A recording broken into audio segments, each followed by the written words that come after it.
It's the greatest car you've never lusted after. For some unknown reason, the NSX never made an impact despite awesome credentials. It was like a Ferrari, but with added user-friendliness. It was loaded with Formula One technology, and at £60,000, it was the most expensive car to come out of Japan. However, British buyers largely ignored it.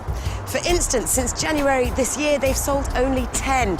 And as emissions and safety regulations get ever tougher, it would simply be too costly for the NSX to comply. So Honda have thrown in the towel, which means no more NSXs.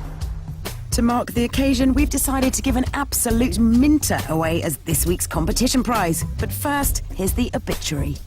What are you looking at? It was 1990, a golden time in Honda's history. They'd just won their 5th straight Formula One Constructors title, with charismatic Brazilian Ayrton Senna winning the Drivers' Championship. It was time to bottle that success and put it into a car. The new sports car experimental, the NSX. Senna was on board from the start as the ultimate test driver. He refined the handling and suspension while the engineers set about producing the first all-aluminium body shell. That made the NSX light. It might be long and wide, but it weighs about the same as a Ford Focus. The design was bang on from the word go, so there have only been a few minor changes in the past 15 years, and now there are only 6 new ones left for sale in Britain. It's time for one last spin. It may be light on paper, but there's nothing flimsy about the NSX. It's a meaty, no-nonsense car that, despite all its high-tech stuff, is sensationally simple to drive and fantastic fun. Because the car sits so low to the ground, you're instantly aware of every move it makes. And you get that tingling feeling, knowing that you're driving a car that was built exactly how Ayrton Senna wanted it.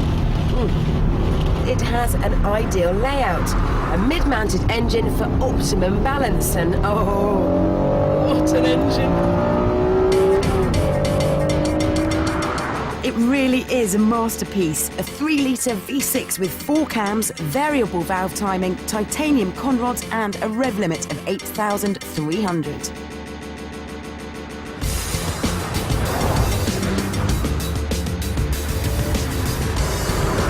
Strong, so smooth and so sweet.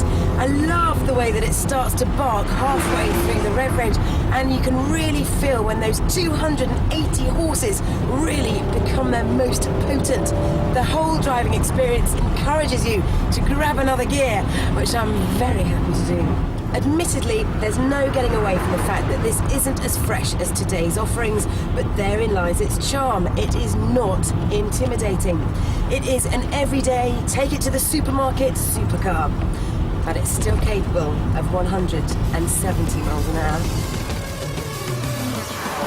And they were built properly too. The killer proof is that in 1996, the NSX topped a reliability survey alongside a Lexus.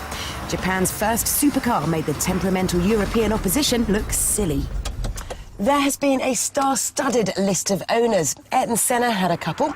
Gordon Murray, the designer of the McLaren F1, had one, and Jenson Button's run one as a company car. Tom Cruise, Jack Nicholson, Bill Gates have all had one, and the first one to go to California went straight to Mr. Star Wars, George Lucas. Although my favourite character has to be Winston Wolfe, the super cool Harvey Keitel character from Pulp Fiction.